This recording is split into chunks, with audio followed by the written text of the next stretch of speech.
परमेश्वर हम तौबा करते हैं।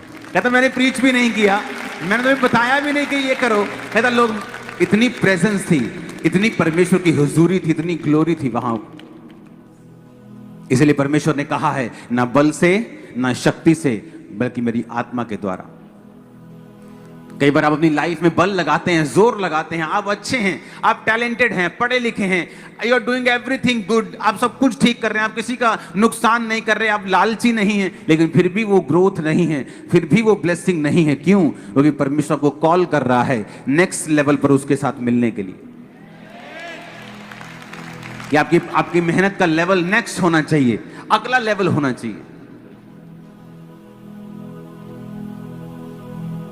हालेलुया।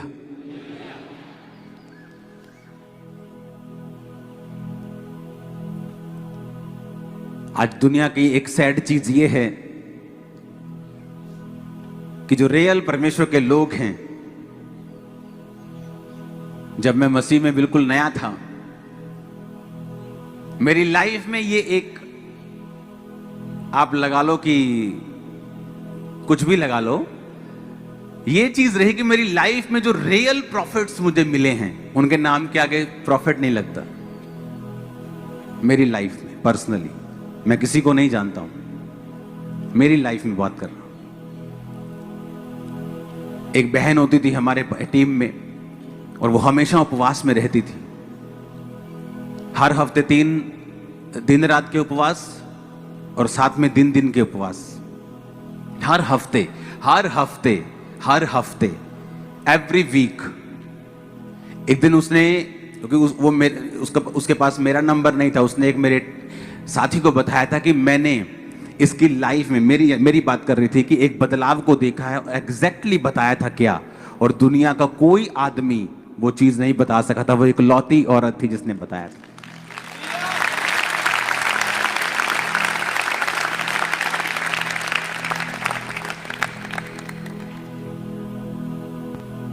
आप जब प्रार्थना में, उपवास में होते हैं, क्या होता है? आप बदलते हैं, आप चेंज होते हैं, आपको चीजें क्लियर दिखने लगती हैं, आपके मन में क्लैरिटी आनी शुरू होती है, स्पिरिचुअल लाइफ क्लियर होती है।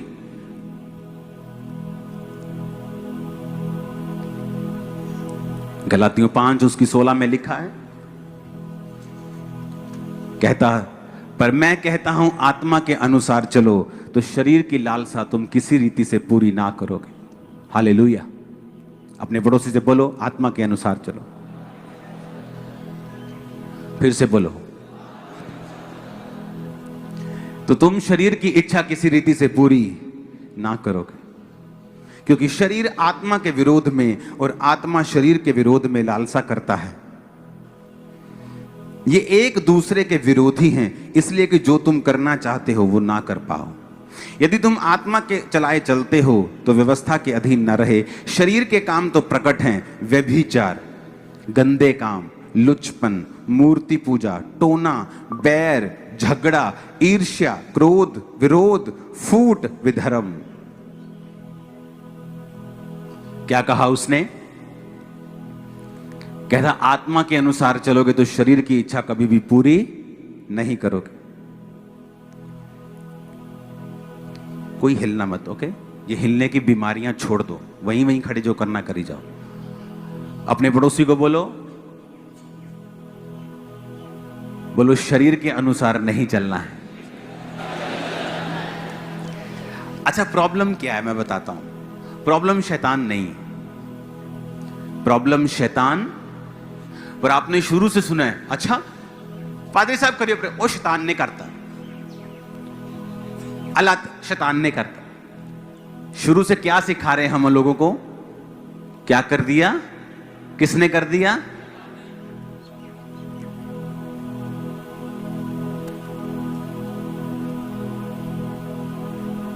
जबकि शैतान ने कुछ नहीं किया। प्रॉब्लम कहां है? प्रॉब्लम यह है, हमारा शरीर हावी है हमारी स्पिरिट पे, और वचन कहता है शरीर के अनुसार चलोगे तो क्या है शरीर के काम? कहता मूर्ति पूजा। क्या है? व्यभिचार, टोना, बैर, झगड़ा, ईर्ष्या, हाँ,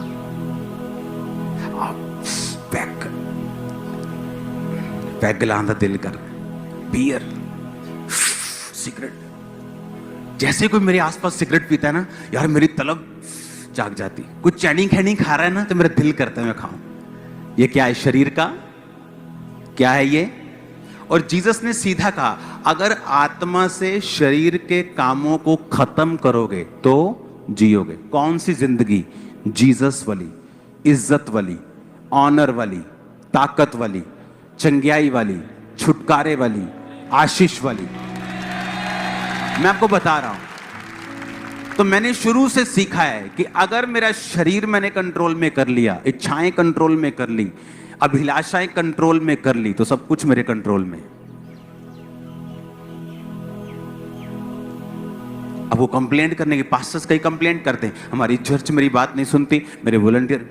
कुछ नहीं, आपको खुद परमेश्वर के करीब जाना पड़ेगा और अधिक अपनी लाइफ के ऊपर ग्रेस लानी पड़ेगी। अपनी लाइफ पे काम करना पड़ेगा, उनकी लाइफ पर नहीं। अगर तुम आत्मा में अपना रैंक बढ़ा लो तो तुम्हारी कुर्सी भी आत्मा में चेंज हो जाएगी और उसके आसपास अफसर बदल जाएंगे। अगर तुम्हारा रैंक हवलदार वाला है, आत्मा में तुम हवलदार हो, अच्छी बात है, हवलदार भी अच्छी बात है। तो तुम्हारे आसपास के लोग हवलदार कैटेगरी और उसके स्टैंडर्ड के होंगे। अगर तुम आत्मा में एसएसपी बन जाओ तो तुम्हारे आसपास काम करने वाले उस स्टैंडर्ड के होंगे। लेकिन अगर तुम आत्मा में प्राइम मिनिस्टर बन जाओ तो एसएसपी की टीम तुम्हारी होगी, आईएएस ऑफिसर्स तुम्हारी टीम में होंगे। आप समझ गए क्या? अब मैं देश पे इल्जाम लगाता रहूं, मापियों पे इल्जाम लगाता रहूं, दुनिया पे इल्जाम लगाता रहूं, बल्कि मैं ये देखूं कि मैं आत्मा में अपने स्टैंडर्ड को क्या करूं, चेंज करूं। मैं आत्मा में प्राइम मिनिस्टर क्यों ना बन जाऊं, मैं आत्मा में प्रेसिडेंट क्यों ना बन जाऊं, तो मेरे आसपास सब आईएएस होंगे। उसी तरह से स्पिरिचुअल लाइफ है। आपकी स्पिरिचुअल लाइफ, आप ग्रो करते हैं, आप अपनी स्पिरिचुअल लाइफ को बढ़ाते हैं, आपके आसपास के लोग चेंज हो जाते हैं। कितने मेरी बात समझ रहे हैं? बदलाव स्केरी तो है, लेकिन आपकी ग्रोथ के लिए जरूरी है।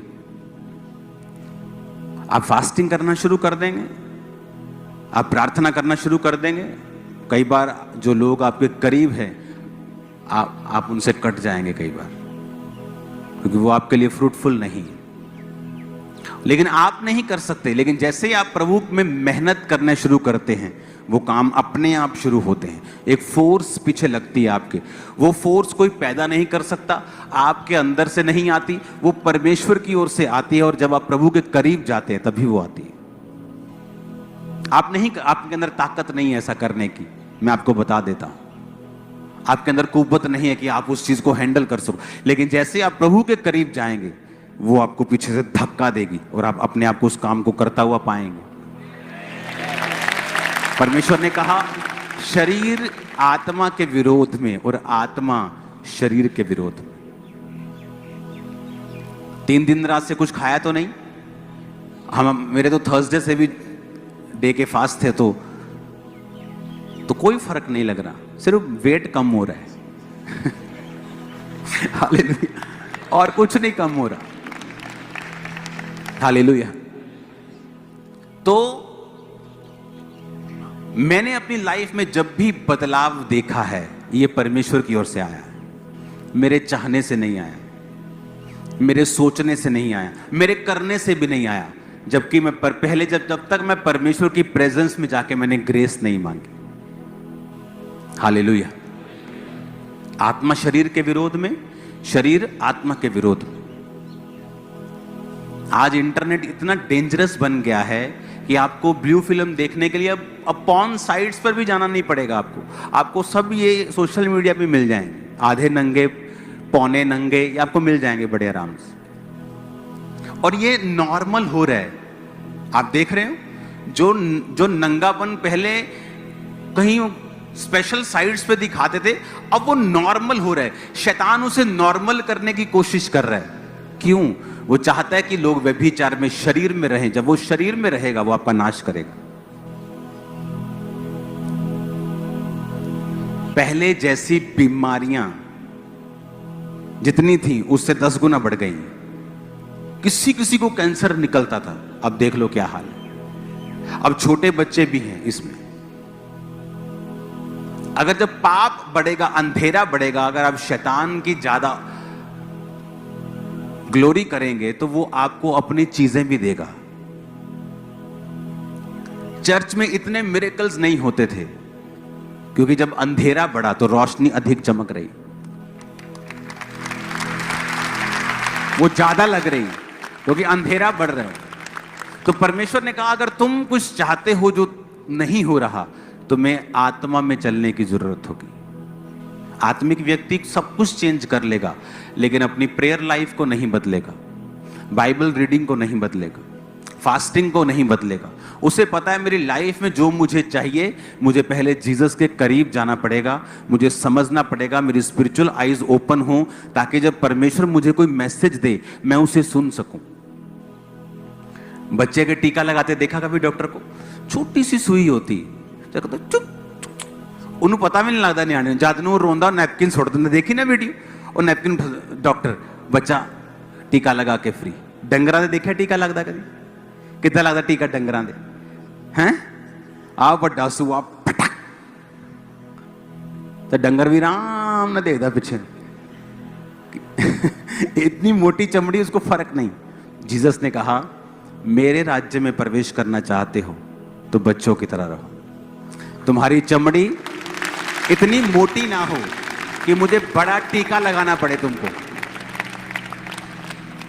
पहले हम सुधरते नहीं, अपनी मनमर्जी, नशे बेच, प्रार्थना से दूर, बॉयफ्रेंड गर्लफ्रेंड, हर काम, दुनियावी गाने सब चल रहे हैं। और जब परमेश्वर देख रहा है कि ये मर जाएगा, वो बड़ा टीका लगाता है डंगरों वाला। फिर दर्द होती, फिर बंदा कहता है ये मेरे साथ क्यों हो गया, ये मेरे साथ कैसा हो गया। अगर आप बच्चों की तरह रहोगे तो टीके तो लगते हैं लेकिन वो जल्दी जल्दी लग जाएंगे, तुम फ्री हो जाओगे। प्रभु यीशु मसीह के नाम में आप सभी को जय मसीह की। और अभी आपने इस वचन को सुना, इस प्रार्थना को सुना। परमेश्वर की महिमा कीजिए, परमेश्वर का धन्यवाद कीजिए, परमेश्वर का तारीफ कीजिए, क्योंकि परमेश्वर ने हमें एक सुंदर सा समय दिया।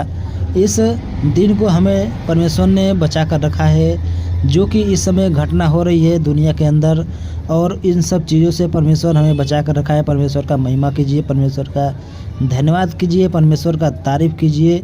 और अगर आप इस वचन को रिसीव किए हैं और विश्वास किए तो परमेश्वर आपके लाइफ में काम करेगा, आपको हर एक मुसीबत से बचाएगा। विश्वास करने वाले के लिए हर एक चीज़ संभव है, हर एक चीज़ हो सकता है। विश्वास करने वाले के लिए कोई भी चीज़ असंभव नहीं है।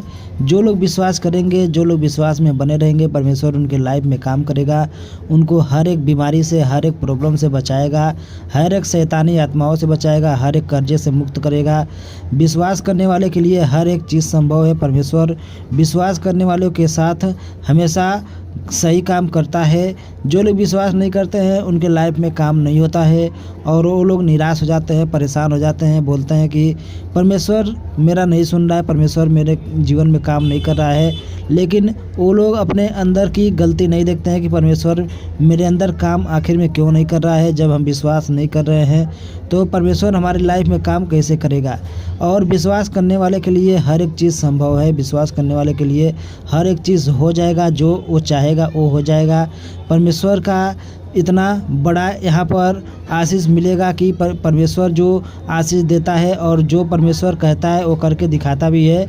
जो लोग परमेश्वर का आशीष लेना चाहते हैं वो अपने हाथों को उठाएं और परमेश्वर का महिमा करें, परमेश्वर का धन्यवाद करें, परमेश्वर का तारीफ करें। परमेश्वर ने हमें हर एक मुसीबत से बचा कर रखा है, हर एक शैतानी आत्माओं से बचा कर रखा है, हर एक वायरस से, हर एक तबाही से बचा कर रखा है। आने वाले समय में बहुत से घटना होने वाली है जिससे हमें परमेश्वर बचाएगा। और हमें उन सब चीज़ों से बचा कर रखेगा। जो लोग परमेश्वर की महिमा करेंगे, परमेश्वर का धन्यवाद करेंगे, परमेश्वर का तारीफ़ करेंगे, वो लोग कभी मुसीबत में नहीं रहेंगे। परमेश्वर उनके साथ हमेशा रहेगा, क्योंकि आने वाला समय बहुत ही खतरनाक समय आने वाला है। उन समय बहुत से घटना होने वाली है जो कि परमेश्वर के आगमन का संकेत है। और आने वाले समय में मसीह लोग भी सताए जाएंगे, मसीह लोगों को भी लोग सताएंगे, उनको परेशान करेंगे, लेकिन जो लोग अंत समय तक बने रहेंगे वो परमेश्वर के पुत्र ठहराएंगे और वो लोग परमेश्वर की महिमा करेंगे। तो यहाँ पर प्रार्थना आप जब सुनते हैं तो आप विश्वास के साथ सुनिए, विश्वास के साथ प्रार्थना को रिसीव कीजिए। परमेश्वर आपके लाइफ में काम करेगा। तो उम्मीद करता हूँ कि आपने इस प्रार्थना को रिसीव किया। प्रभु आपको ढेर सारी आशीष दे, आपकी लाइफ में काम करे। आप सभी को जय मसीह की।